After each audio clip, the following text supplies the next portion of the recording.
Всем большой привет, с вами Алена, и у нас снова наш клиент, который был у нас осенью.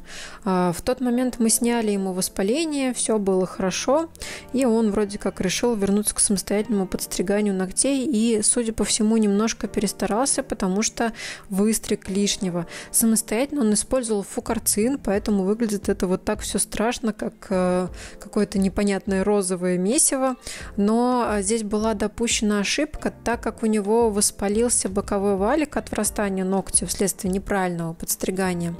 Там был воспалительный процесс и небольшая гранулема, а это значит, что использовать фукарцин, конечно же, нельзя, ведь он используется для подсушивания тканей.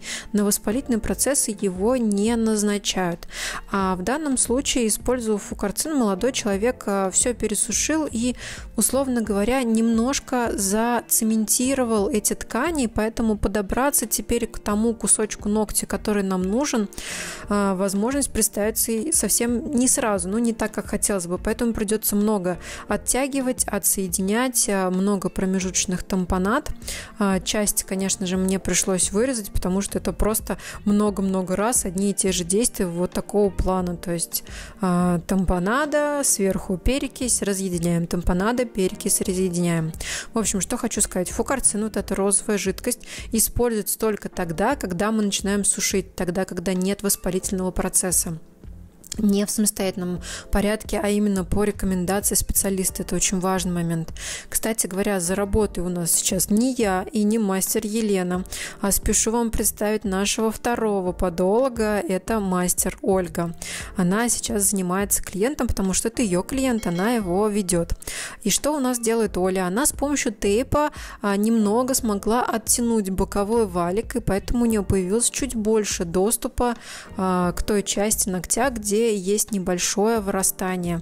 Возможно, там осталась совсем крохотная щепочка, но даже она может давать вот такие вот последствия. С помощью пряморежущих кусачек и специального пинцета Ольга сейчас будет доставать ненужные кусочки этого самого молодого человека. Все действия происходят очень медленно и осторожно, чтобы ни в коем случае не сделать ему больно. Посмотрите, какой здоровый кусь был оттуда вынут. То есть именно вот эта часть, на которую сейчас Оля показывает, она и давала вот это воспаление, то есть постоянно при ходьбе можете себе представить, в ткани впивается острый уголочек или кусочек ногтя. Конечно, будет такое состояние. Ничего здесь такого удивительного нет. Но забегая вперед, хочу сказать, что, конечно же, успешно мы справились, все было хорошо, уголочек вытащили, клиент у нас на контроле, через 3 дня он обязательно вернется. И знаете что, вы часто меня спрашиваете, типа, а где продолжение, а что же как?